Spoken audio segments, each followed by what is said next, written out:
ध्येय टीवी के daily MCQ कार्यक्रम में आप सबका हार्दिक स्वागत है।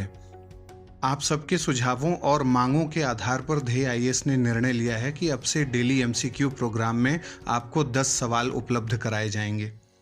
तो चलिए बात करते हैं आज के पहले सवाल की।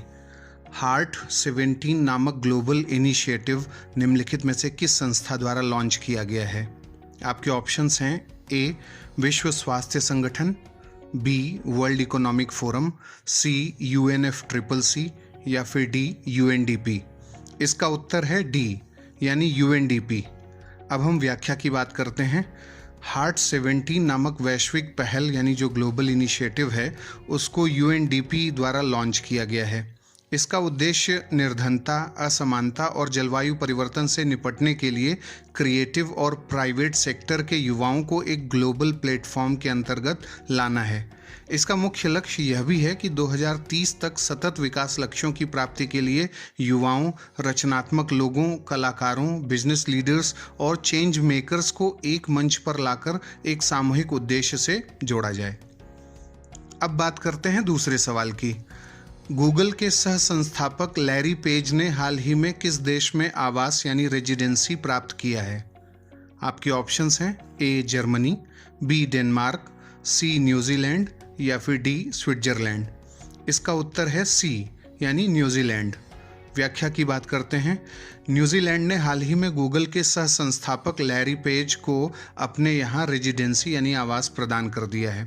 इसके चलते यह बहस भी छिड़ गई है कि क्या अत्यंत धनी लोग दक्षिणी प्रशांत देश में पैसों के बल पर अपनी पहुँच बना सकते हैं। न्यूजीलैंड में भी इस निर्णय का बहुत से लोगों द्वारा विरोध किया जा रहा है।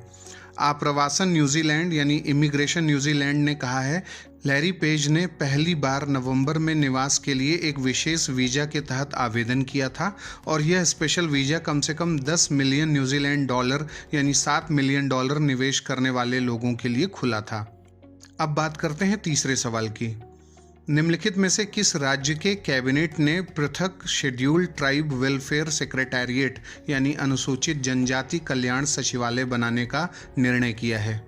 आपके ऑप्शंस हैं ए केरल, बी कर्नाटक, सी तमिलनाडु या फिर डी गुजरात।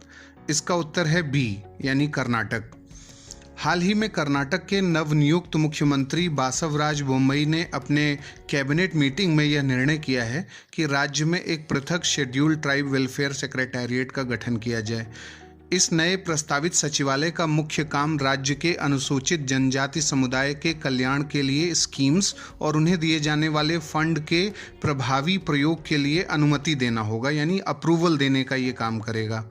वर्तमान में राज्य में OBC, SC और ST के लिए पृथक सचिवालय हैं, लेकिन अब मुख्यमंत्री द्वारा एक पृथक सचिवालय के गठन का फैसला लिया गया है।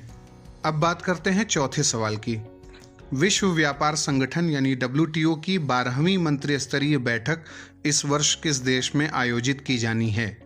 आपके ऑप्शंस हैं ए कजाकिस्तान, बी तुर्कमेनिस्तान, सी पुर्तगाल या फिर डी स्विट्जरलैंड। इसका उत्तर है डी यानी स्विट्जरलैंड। व्याख्या देखते हैं। विश्व व्यापार संगठन का 12वां मंत्रिस्तरीय सम्मेलन बैठक 30 नवंबर से 3 दिसंबर तक स्विट्जरलैंड के जेनेवा में आयोजित किया जाना है। मूल रूप से इसका आयोजन 8 से 11 जून 2020 को कजाकिस्तान की राजधानी नूर सुल्तान में होना था, लेकिन इसे कोविड-19 के चलते स्थगित कर दिया गया था। हाल ही में यह आगामी मंत्रिस्तरीय सम्मेलन बैठक इसलिए चर्चा में है क्योंकि भारत और दक्षिण अफ्रीका ने इलेक्ट्रॉनिक ट्रांसमिशन पर लगे कस्टम ड्यूटी पर लगे अस्थायी प्रतिबंध यानी मोराटोरियम की समीक्षा करने के लिए दबाव बनाना शुरू किया है। भारत का कहना है कि इलेक्ट्रॉनिक सामानों पर कस्टम ड्यूटी लगाने से विकासशील देशों को राजस्व प्राप्ति के स्तर पर लाभ मिलेगा, इसलिए WTO को अब इसकी समीक्षा अगले बैठक में करनी चाहिए। दरअसल WTO सदस्यों ने वर्ष 1998 में इलेक्ट्रॉनिक वस्तुओं पर कस्टम ड्यूटी को अस्थायी तौर पर जीरो करने पर सहमति बनाई थी और तब से हर साल इस बात की समीक्षा WTO अपनी बैठकों में करता आया है। अब बात करते हैं पांचवें सवाल की। शिलांबम मार्शल आर्ट यानी युद्ध कला कौशल जो हाल में सुर्खियों में रहा, किस राज्य का ऐतिहासिक मार्शल आर्ट है? ए आंध्र प्रदेश, बी केरल, सी कर्नाटक या फिर डी तमिलनाडु। इसका उत्तर है डी तमिलनाडु। हाल ही में तमिलनाडु के कोयम्बटूर में ट्रांसजेंडर यानी थर्ड जेंडर ने खेलों में जेंडर बैरियर यानी लैंगिक बाधाओं को खत्म करने के उद्देश्य से अति प्राचीन मार्शल आर्ट सीखना शुरू किया है, जिसका नाम है सिलाम्बम। सिलाम्बम तमिलनाडु की एक हथियार आधारित भारतीय मार्शल आर्ट है और यह केरल के कलारी पयट्टू से कुछ मेल खाती है। शिलाम्बम नाम तमिल शब्द शिलम यानी पहाड़ और बाम यानी बांस से मिलकर बना है। इस खेल में इस्तेमाल किए जाने वाला बांस वर्तमान केरल के कुरिंजी पहाड़ियों से आने वाला विशेष तरह का बांस है। माना जाता है कि सिलाम्बम दुनिया की सबसे प्राचीन मार्शल आर्ट्स में से एक है और 5000 साल से भी पुराना इसका अस्तित्व है। ब्रिटिश हुकूमत के दौरान इस युद्ध कला पर प्रतिबंध लगा दिया गया था। शिलाम्बम कला को कई शासकों जैसे पांड्य, चोल और चेर आदि द्वारा तमिलनाडु में पदोन्नत किया गया था। शिलाम्बम लाठियां, मोती, तलवार और कवच की बिक्री के संदर्भ में एक तमिल साहित्य सिलप्पदिगरम में भी इसका उल्लेख देखा जा सकता है। यह कला मलेशिया में भी पहुंची, जहां इसका उपयोग एक आत्मरक्षा तकनीक के साथ साथ एक प्रसिद्ध खेल के रूप में हुआ। दरअसल तमिल पौराणिक कथाओं में भगवान मुरुगन और ऋषि अगस्त्य को सिलम्बम के निर्माण के लिए श्रेय दिया जाता है। संगम साहित्य में भी इस युद्ध कला का वर्णन मिलता है। दक्षिण भारत के अधिकांश शासकों द्वारा इसका उपयोग युद्ध में किया जाता है। तमिल शासक वीर पांड्या कट्टाबोम्मन के सैनिकों ने ब्रिटिश उपनिवेशवादियों के खिलाफ युद्ध छेड़ने हेतु सिलम्बम का प्रयोग किया था और 18वीं शताब्दी के अंत तक इस पर प्रतिबंध लगा दिया गया था। अब बात करते हैं 6वें सवाल की। हाल ही में निम्नलिखित में से किस शहर को यूनेस्को द्वारा वर्ल्ड कैपिटल ऑफ आर्किटेक्चर 2023 चुना गया है? आपके ऑप्शंस हैं A Johannesburg, B Rio de Janeiro, C Copenhagen और ऑप्शन डी है पेरिस। इसका उत्तर है सी कोपेनहेगन। व्याख्या की बात करते हैं। हाल ही में यूनेस्को के महानिदेशक ऑड्रे अजोउले द्वारा इंटरनेशनल यूनियन ऑफ आर्किटेक्ट्स की महासभा की सिफारिश पर कोपेनहेगन को आधिकारिक तौर पर वर्ष 2023 के लिए वर्ल्ड कैपिटल ऑफ आर्किटेक्चर घोषित किया गया है। यूनेस्को और इंटरनेशनल यूनियन ऑफ आर्किटेक्ट्स के बीच वर्ष 2018 में एक पार्टनरशिप एग्रीमेंट हुआ था, जिसके तहत यूनेस्को UIA के वर्ल्ड कांग्रेस का आयोजन करने वाले शहरों को स्थापत्य कला की विश्व राजधानी घोषित करता है। इन दोनों ने ही world capital of architecture initiative launch किया था। वर्ष 2020 के लिए रियो डी जेनेरियो को वर्ल्ड कैपिटल घोषित किया गया था और वर्ष 2026 के लिए बार्सिलोना को घोषित किया गया है। International union of architects UNESCO द्वारा समर्थित एक गैर सरकारी संगठन है, जिसका गठन 1948 में हुआ था। अब बात करते हैं 7वें सवाल की। कोल स्टैटिस्टिक्स 2020-2021 के नवीनतम आंकड़ों के अनुसार भारत ने किस देश को कोयले का सर्वाधिक निर्यात किया है? ऑप्शंस हैं ए नेपाल, बी बांग्लादेश, सी म्यांमार या फिर डी वियतनाम। इसका उत्तर है ए। व्याख्या की बात करते हैं।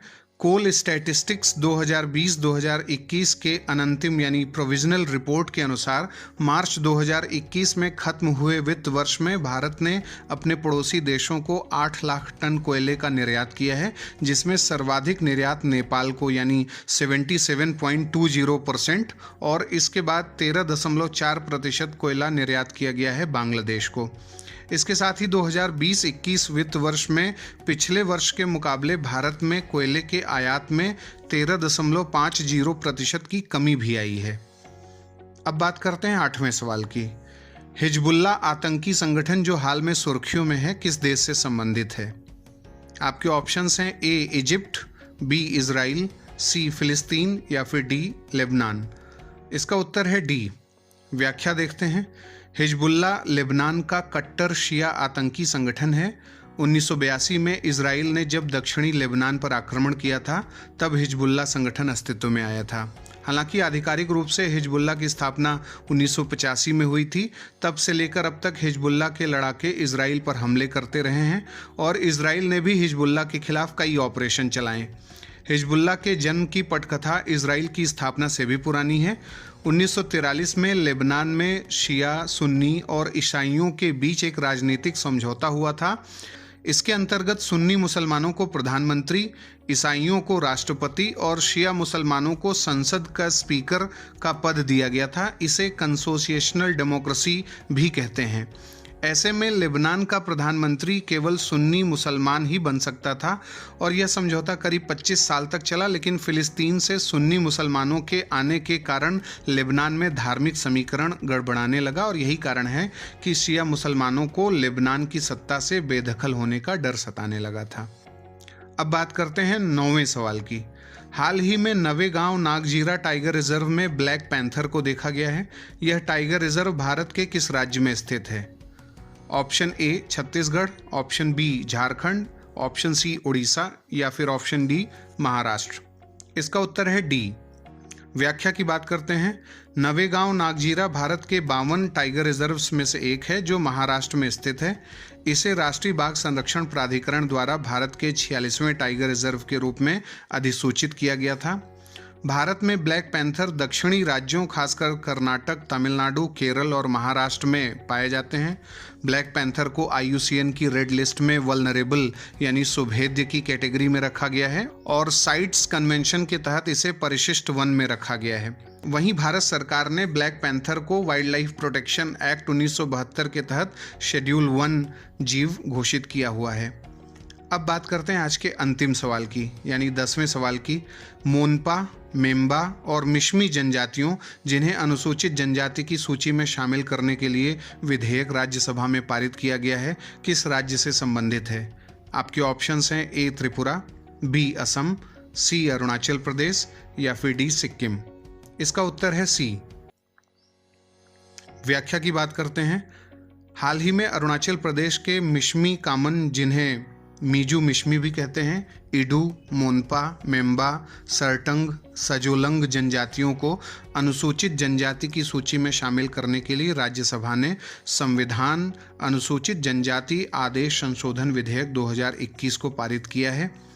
अरुणाचल प्रदेश का सबसे बड़ा निर्जातीय या जनजातीय समुदाय नीशी समुदाय है, जिनकी जनसंख्या राज्य में सर्वाधिक है। और इसके साथ ही अरुणाचल प्रदेश में एक अन्य प्रमुख जनजातीय समुदाय आपातानी अपने महिलाओं के नोज प्लगिंग सिस्टम के लिए भी जाना जाता है।